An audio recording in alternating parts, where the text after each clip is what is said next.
స్వాగతం. ఈరోజు మనం భారతదేశం ముందున్న ఒక ముఖ్యమైన నూతన విధాన ముసాయిదా గురించి కొంచెం లోతుగా మాట్లాడుకుందాం. అదే శ్రమశక్తి నీతి 2025 అంటే మన జాతీయ కార్మిక మరియు ఉపాధి విధానం అన్నమాట. మన చేతిలో ఈ డ్రాఫ్ట్ పాలసీ ఉంది. దానిలోని కొన్ని ముఖ్యాంశాలు చూద్దాం. నమస్కారం. నమస్కారం. మన ఉద్దేశమేంటంటే భారతదేశంలో 50 కోట్లకు పైగా కార్మికులున్నారు కదా. ఇంత పెద్ద సంఖ్యలో ఉన్న శ్రామిక శక్తి కోసం ఈ కొత్త పాలసీని తెస్తున్నారు. మరి దీని వెనుక ఉన్న ఆలోచనలేంటి, వాళ్ల విజన్ ఏంటి, ఎలాంటి మార్పులు తీసుకురావాలనుకుంటున్నారు, ఇవన్నీ మనం అర్థం చేసుకునే ప్రయత్నం చేద్దాం. కరెక్ట్. ప్రతి కార్మికుడికి గౌరవం దక్కాలి, ఉత్పాదకత పెరగాలి, కొత్తదనం రావాలి, సామాజిక న్యాయం ఉండాలి. ఇలాంటి ఒక మంచి వాతావరణం సృష్టించడం లక్ష్యమని ఈ పత్రం అంటోంది. ఇంకో మాట కూడా వాడారు, శ్రమ ధర్మమని. దాని గురించి కూడా చూద్దాం. ఖచ్చితంగా. అసలు ఇప్పుడు ఇలాంటి ఒక సమగ్ర విధానం ఎందుకు అవసరమైంది అని చూస్తే, భారత కార్మిక మార్కెట్ అంటే లేబర్ మార్కెట్ చాలా వేగంగా మారుతోంది. డిజిటలీకరణ ఒకటి, గ్రీన్ ట్రాన్సిషన్స్ అంటున్నారు, అంటే పర్యావరణ అనుకూల మార్పులు. అవును. ఇంకా ఈ గిగ్ వర్క్, ప్లాట్ఫామ్ వర్క్, ఇలాంటి కొత్త కొత్త ఉద్యోగ రూపాలు వస్తున్నాయి. ఇవన్నీ మన కార్మిక రంగంపై పెద్ద ప్రభావాన్ని చూపుతున్నాయి కదా. నిజమే, చాలా మార్పులొస్తున్నాయి. అదే సమయంలో కొన్ని పాత సమస్యలు కూడా ఉన్నాయి. అంటే వేతనాల్లో తేగాలు, ఆడవాళ్లకి మగవాళ్లకి సమాన అవకాశాలు లేకపోవడం, నైపుణ్యాల కొరత, ఇవన్నీ ఇంకా కొనసాగుతూనే ఉన్నాయి. ఇంతకుముందు గుర్తుందా, 29 కేంద్ర కార్మిక చట్టాలుండేవి. అవును. వాటన్నిటినీ కలిపి 4 లేబర్ కోడ్లుగా మార్చారు. అవును, ఆ కోడ్స్ వచ్చాయి. అయితే ఆ కోడ్స్ని సమర్థవంతంగా అమలు చేయడానికి, ముఖ్యంగా ఈ కొత్త టెక్నాలజీ మార్పులకు, ఆర్థిక మార్పులకు తగ్గట్టుగా స్పందించడానికి ఒక ఏకీకృత జాతీయ వ్యూహం అవసరమని ప్రభుత్వం భావించినట్లుంది. ఈ శ్రమశక్తి నీతి అనేది ఆ లోటును భర్తీ చేసే ప్రయత్నం అనుకోవచ్చు. అర్థమైంది. అంటే మారుతున్న కాలానికనుగుణంగా కార్మిక చట్టాలను, విధానాలను అప్డేట్ చేసే ప్రయత్నమన్నమాట. సరే, మరి కొంచెం వివరాల్లోకి వెళ్దాం. ఈ పాలసీ యొక్క పెద్ద పిక్చర్ ఏంటి? అంటే దీని విస్తృత దార్శనికత ఏంటి? ఏం సాధించాలని చూస్తున్నారు? ఈ ముసాయిదా ప్రకారం చూస్తే దీని దార్శనికత చాలా పెద్దది. ప్రతి కార్మికుడికి, వాళ్ళు ఫార్మల్ సెక్టార్లో ఉన్నా, ఇన్ఫార్మల్లో ఉన్నా, అంటే సంఘటిత, అసంఘటిత. అవును, వాళ్ళు వలస కార్మికులైనా, గిగ్ వర్కర్ అయినా సరే, అందరికీ గౌరవం, రక్షణ, సమాన అవకాశాలు ఇవి లభించాలి. అంతేకాదు, భారతదేశ ఆర్థిక వృద్ధి కేవలం అంకెల్లోనే కాకుండా అది ప్రజల జీవితాల్లో మార్పు తీసుకురావాలి, పర్యావరణాన్ని కూడా దృష్టిలో పెట్టుకోవాలని ఆశిస్తున్నారు. అందరినీ కలుపుకొనిపోయే, సమానమైన, ఎలాంటి ఒడిదుడుకులనైనా తట్టుకోగల ఒక కార్మిక ప్రపంచాన్ని సృష్టించడమే లక్ష్యం. వినడానికి చాలా ఆశాజనకంగా ఉంది. మరి ఈ పెద్ద లక్ష్యాన్ని ఆచరణలోకి తేవడానికి ఏమైనా మార్గదర్శక సూత్రాల్లాంటివి ఉన్నాయా? ఉన్నాయి. ఇక్కడే అసలు విషయం ఉంది. ఈ దార్శనికత మొత్తం 4 ముఖ్యమైన సూత్రాలపై ఆధారపడి ఉంది. 1. శ్రమ గౌరవం మరియు సమానత్వం. అంటే పనిని కేవలం డబ్బు సంపాదించే మార్గంగానే కాకుండా దేశానికి, సమాజానికి పునాదిగా చూడటం. ఓకే. 2. సార్వత్రిక చేరిక. అంటే యూనివర్సల్ ఇంక్లూజన్. ఫార్మల్, ఇన్ఫార్మల్, వలస కార్మికులు, గిగ్ వర్కర్స్ ఎవ్వరూ మిగిలిపోకూడదు. అందర్నీ కవర్ చేయాలి. 3. సహకార సమాఖ్యవాదం. ఇది చాలా ముఖ్యం. కోఆపరేటివ్ ఫెడరలిజం అంటారు కదా. కేంద్రం, రాష్ట్రాలు, స్థానిక సంస్థలు అందరూ కలిసి పనిచేయాలి. రాష్ట్రాలు కూడా దీన్ని ఓన్ చేసుకోవాలి. అవును, రాష్ట్రాల పాత్ర కీలకం. 4. డేటా ఆధారిత పాలన. అంటే టెక్నాలజీని, డేటాని వాడుకొని పాలనలో పారదర్శకత, జవాబుదారీతనం, సామర్థ్యం పెంచడం. ఈ సూత్రాలన్నీ మన రాజ్యాంగంలోని ప్రాథమిక హక్కులు, ఆదేశిక సూత్రాల నుంచి స్ఫూర్తి పొందాయని కూడా చెప్పారు. ఇంకో ఆసక్తికరమైన విషయమేమిటంటే, శ్రమ ధర్మం అంటే పని నైతికత, రాజధర్మం అంటే పాలకుడి బాధ్యత, శుల్క న్యాయం అంటే సరైన జీతం, శ్రేణి అంటే పాతకాలపు గిల్డ్స్ లాంటివి. ఇలాంటి మన ప్రాచీన భారతీయ భావనలను ఈ ఆధునిక కార్మిక పాలనతో కలపడానికి ప్రయత్నించడం కనిపిస్తోంది. ఈ శ్రమధర్మం పదం మళ్లీ వచ్చింది. అంటే ఇది కేవలం లీగల్ కంప్లయన్స్ గురించే కాకుండా ఒక నైతిక బాధ్యతను కూడా గుర్తుచేస్తుందంటారా? ఇది ఆచరణలో వర్క్ ప్లేస్ కల్చర్ని ఎలా మారుస్తుందో చూడాలి. సరే, ఇప్పుడు కీలకమైన వ్యూహాత్మక లక్ష్యాల గురించి మాట్లాడుకుందాం. ఈ డ్రాఫ్ట్లో 7 లక్ష్యాలున్నాయన్నారు కదా. మొదటిది సార్వత్రిక సామాజిక భద్రత, యూనివర్సల్ సోషల్ సెక్యూరిటీ. ఇది వినడానికి చాలా పెద్దదిగా అనిపిస్తుంది. అవును, బహుశా ఈ పాలసీలో ఇదే అత్యంత ప్రతిష్టాత్మకమైన లక్ష్యమనుకోవచ్చు. ప్రతి కార్మికుడికి, వాళ్ళు ఏ రంగంలో పనిచేస్తున్నా, ఎక్కడ పనిచేస్తున్నా, అందరికీ సోషల్ సెక్యూరిటీ ఇవ్వాలన్నది ఆలోచన. దానికోసం ఒక యూనివర్సల్ సోషల్ సెక్యూరిటీ అకౌంట్ అంటే యుఎస్ఎస్ఏ దాన్ని సృష్టించాలని ప్రతిపాదించారు. యుఎస్ఎస్ఏ అంటే అంటే ఇప్పుడు మనకు వేర్వేరు పథకాలున్నాయి కదా. ఈపీఎఫ్ఓ ఉంది, ఈఎస్ఐసి ఉంది, ఆరోగ్యానికి పీఎంజేఏ ఉంది, అసంఘటిత కార్మికుల కోసం ఈ శ్రమ్ పోర్టల్ ఉంది, రాష్ట్రాల సంక్షేమ బోర్డులున్నాయి. అవును, చాలా ఉన్నాయి. వీటన్నిటినీ ఒకే గొడుగు కిందుకు తేవటమన్నమాట. యుఎస్ఎస్ఏ ద్వారా అన్నింటినీ ఇంటిగ్రేట్ చేస్తారు. ఓహ్, అలాగా. అంటే ఒకే అకౌంట్ ఉంటే చాలు, అన్ని రకాల సోషల్ సెక్యూరిటీ బెనిఫిట్స్ వస్తాయన్నమాట. దీనివల్ల ముఖ్యంగా వలస కార్మికులకు బాగా ఉపయోగపడుతుంది కదా. వాళ్ళు ఊరు మారినా, ఉద్యోగం మారినా బెనిఫిట్స్ కంటిన్యూ అవుతాయి. పోర్టబిలిటీ అదే ముఖ్యం. ఖచ్చితంగా అదే దీని మెయిన్ పాయింట్, పోర్టబిలిటీ. కార్మికులు దేశంలో ఎక్కడికి వెళ్లినా వాళ్ల health insurance, pension, maternity benefits, accident, life insurance ఇవన్నీ వాళ్లతో పాటే ఉంటాయి. వాళ్ల జీవితాంతం ఒక రక్షణ కవచంలా పనిచేయాలనేది ఆలోచన. ఇది కనుక సరిగ్గా అమలైతే ముఖ్యంగా అసంఘటిత రంగంలో ఉన్న కోట్లాది మందికి ఇది చాలా పెద్ద భరోసా అవుతుంది. ఇది నిజంగా విప్లవాత్మకమైన మార్పే. ఇక రెండో ముఖ్య లక్ష్యం ఉపాధి మరియు భవిష్యత్తు సంసిద్ధత అంటున్నారు. Employment and future readiness. ఇది కొంచెం కొత్తగా ఉంది. కార్మిక మంత్రిత్వ శాఖ పాత్ర కూడా మారుతుందంటున్నారు. ఏంటిది? అవును, ఇది కూడా చాలా కీలకమైన మార్పే. ఇప్పటిదాకా లేబర్ మినిస్ట్రీ అంటే మోలే వాళ్ల పని ఏంటి? ఎక్కువగా రూల్స్ పెట్టడం, అవి అమలవుతున్నాయా లేదా అని చూడటం, ఒక రెగ్యులేటర్ లాగా. కరెక్ట్. కానీ ఈ కొత్త పాలసీ మోలే పాత్రను ఒక ఎంప్లాయ్మెంట్ ఫెసిలిటేటర్గా మార్చాలని ఉంటోంది. ఎంప్లాయ్మెంట్ ఫెసిలిటేటర్ అంటే సహాయం చేసేవారా? అవును, అంటే కేవలం రెగ్యులేషన్కి పరిమితం కాకుండా ఉద్యోగాలు క్రియేట్ అయ్యే ప్రాసెస్లో యాక్టివ్గా హెల్ప్ చేయడం. అంటే ఉద్యోగం కోసం చూసేవాళ్లని, కార్మికుల్ని, ఉద్యోగం ఇచ్చేవాళ్లని, యజమానుల్ని, స్కిల్ ట్రైనింగ్ ఇచ్చే సంస్థల్ని, వీళ్లందర్నీ కలపడంలో, వాళ్ళకు కావలసిన సమాచారం ఇవ్వడంలో చురుగ్గా సహాయపడటం. ఇది కేవలం మాట మార్పు కాదు, మినిస్ట్రీ పాత్రనే మారుస్తున్నారు. రెగ్యులేషన్ నుంచి యాక్టివ్ మార్కెట్ మేకింగ్ వైపు.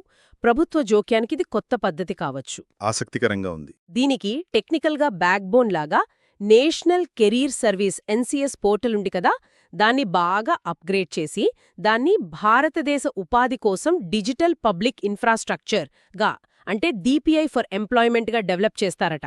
వావ్! ఉద్యోగాల కోసం ఒక డిపిఐ అంటే ఆధార్ లాంటి వ్యవస్థనా? దాదాపు అలాగే అనుకోవచ్చు. టెక్నాలజీని ఉపయోగించి ఉద్యోగార్థులను, ఉద్యోగాలను ఇంకా ఎఫెక్టివ్గా మ్యాచ్ చేయడంపై చాలా ఫోకస్ ఉందన్నమాట. ఎలా పనిచేస్తుందది? ఈ ఎన్సీఎస్ డిపిఐ సిస్టమ్ ఓపెన్ ఏపీఐలను వాడుతుంది. అంటే వేరే యాప్స్, వెబ్సైట్స్ కూడా దీంతో కనెక్ట్ అవ్వచ్చు. ఇది చాలా భాషల్లో ఉంటుంది. వెరిఫైడ్ డిజిటల్ క్రెడెన్షియల్స్ ఉంటాయి. ఆర్టిఫిషియల్ ఇంటెలిజెన్స్ వాడి జాబ్ మ్యాచింగ్ చేస్తారు. స్కిల్స్ని అసెస్ చేసి దానికి తగ్గ జాబ్ సూచిస్తారు. కెరీర్ గైడెన్స్ ఇస్తారు. ఇలా చాలా సర్వీసులుంటాయి.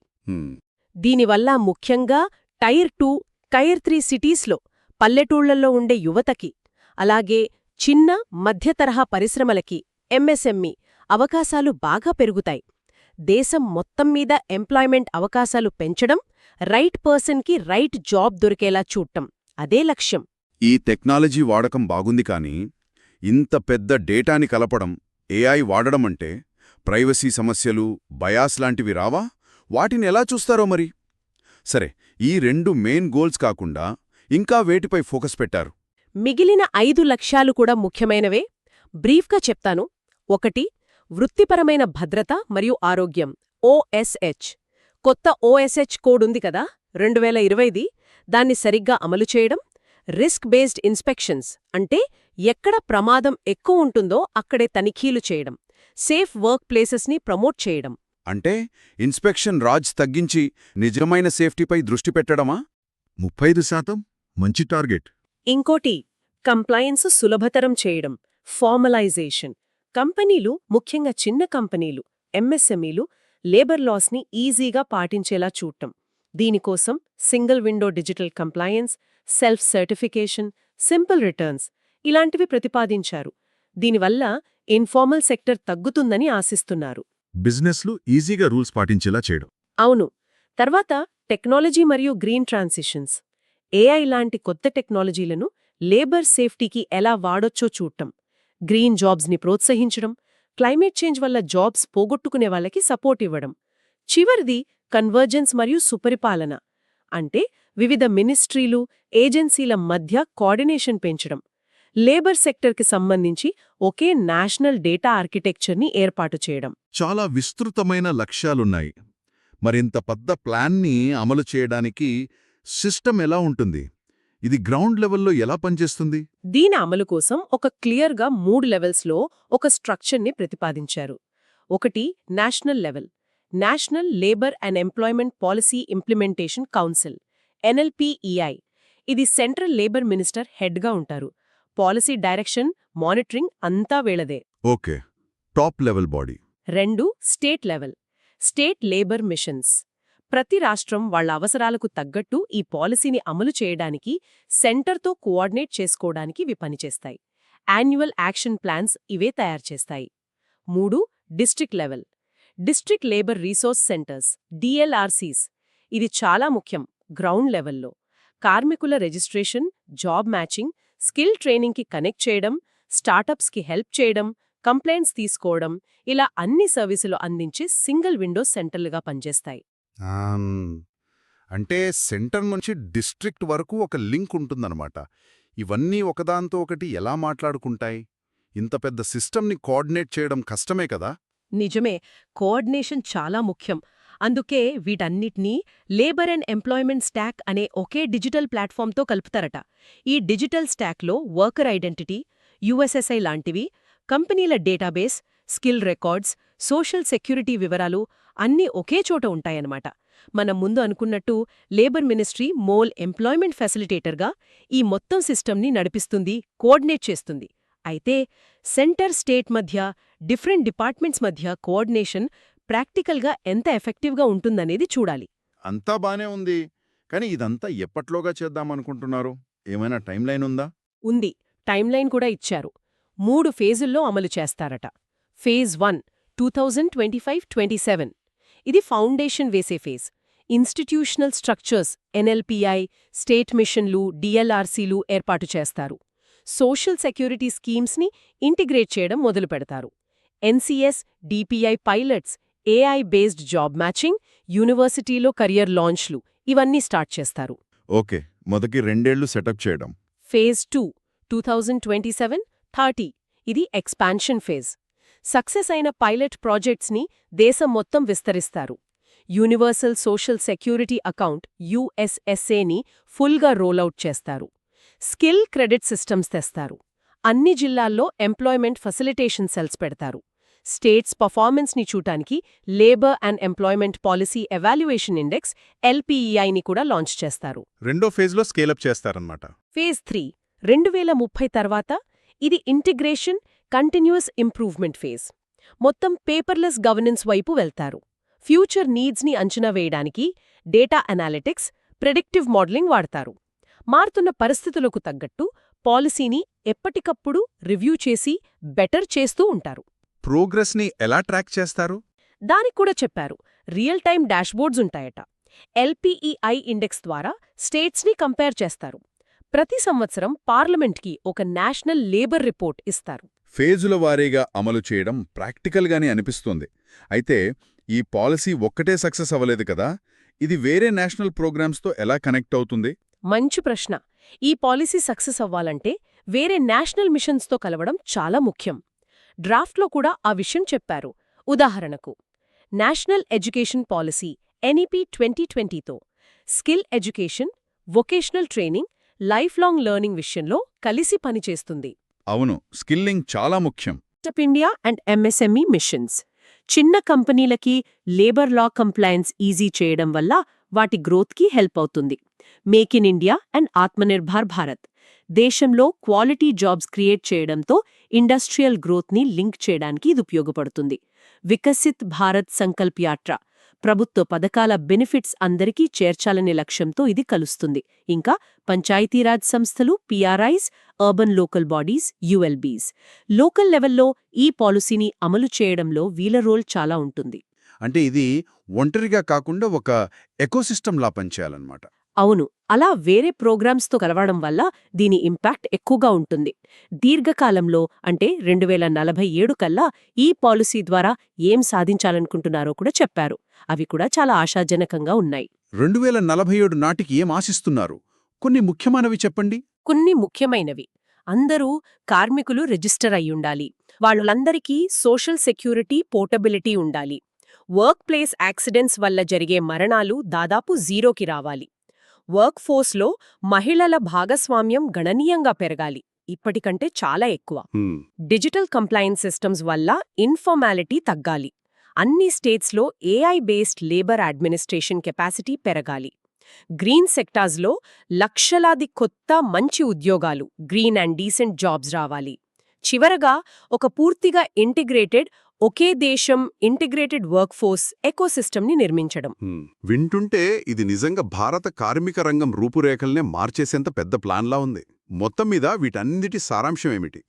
సింపుల్గా చెప్పాలంటే ఈ శ్రమశక్తి నీతి 2025 దేన్ని సూచిస్తుంది? సింపుల్గా చెప్పాలంటే ఇది ఇండియన్ లేబర్ గవర్నెన్స్లో ఒక పారాడైమ్ షిఫ్ట్ని, అంటే ఒక మౌలికమైన మార్పుని ప్రతిపాదిస్తోంది. కేవలం రెగ్యులేషన్, ఇన్స్పెక్షన్ మీదే ఆధారపడే పాత పద్ధతి నుంచి కార్మికులకి, ఇండస్ట్రీలకి ఫెసిలిటేట్ చేయడం, సౌలభ్యం కల్పించడం, ఎంపవర్ చేయడం, సాధికారత కల్పించడం అనే కొత్త డైరెక్షన్ వైపు వెళ్లే ప్రయత్నమిది. ఇందులో కీ పాయింట్ మనం ఇందాక అనుకున్నట్టే లేబర్ మినిస్ట్రీ మోల్ పాత్ర నేషనల్ ఎంప్లాయ్మెంట్ ఫెసిలిటేటర్గా మారటం, నేషనల్ కెరీర్ సర్వీస్ ఎన్సీఎస్ఏమో ఎంప్లాయ్మెంట్ డిపిఐగా మారటం, టెక్నాలజీ, డేటా, కోఆర్డినేషన్, వీటి ద్వారా కార్మికులకి బెటర్ సర్వీసులు, ఇండస్ట్రీకి ఈజీ ఎన్వైరన్మెంట్ ఇవ్వాలనే గట్టి ప్రయత్నం ఈ డ్రాఫ్ట్లో కనిపిస్తోంది. అవును, ఆశయాలు చాలా పెద్దవి, ఎక్కువగా టెక్నాలజీ మీద డిపెండ్ అయి ఉన్నాయి. ఇది కనుక అనుకున్నట్టు ఎఫెక్టివ్గా అమలైతే తప్పకుండా భారత కార్మిక రంగంలో, ముఖ్యంగా ఎంప్లాయ్మెంట్, స్కిల్లింగ్, సోషల్ సెక్యూరిటీ లాంటి విషయాల్లో చాలా మంచి మార్పులు తీసుకురాగలదు. ఇది వికసిత్ భారత్ అట్ 2047 గోల్స్ని రీచ్ అవ్వడంలో కూడా హెల్ప్ చేయొచ్చు. అయితే ముగింపులో ఒక ప్రశ్న ఉండిపోతుంది, దాని గురించి ఆలోచించాలి. మన వర్క్ ఫోర్స్ చాలా పెద్దది కదా, 50 కోట్లకు పైగా, చాలా డైవర్స్గా ఉంటుంది. రకరకాల సెక్టార్లు, స్కిల్స్, రీజన్స్, ఫార్మల్, ఇన్ఫార్మల్. ఇంత పెద్ద, ఇంత వైవిధ్యమున్న జనాభాకి ఇంత టెక్నాలజీ ఇంటెన్సివ్, ఇంత అంబిషియస్ నేషనల్ పాలసీని గ్రౌండ్ లెవెల్లో ప్రతి ఒక్కరికీ అందేలా అమలు చేయడంలో మనం ఊహించని అతిపెద్ద ఛాలెంజ్ ఏమైయుండొచ్చు? నిజమే, అది పెద్ద ప్రశ్న. లేదా ఇంకో యాంగిల్లో చూస్తే, ఈ పాలసీలో మళ్లీ మళ్లీ చెప్పిన శ్రమధర్మం అనే కాన్సెప్ట్ ఉంది కదా, అది కేవలం చట్టాల్లో, పేపర్ల మీద మంచి మాటగా ఉండిపోకుండా నిజంగా ఎంప్లాయర్-ఎంప్లాయీ రిలేషన్స్ని, వర్క్ ప్లేస్ ఎథిక్స్ని, పనిచేసే కల్చర్ని ఎలా ప్రభావితం చేయగలదు? ఇది కేవలం ఐడియలిజమా లేక ప్రాక్టికల్గా సాధ్యమా? దీనిపై కూడా ఆలోచించాల్సిన అవసరం ఉంది.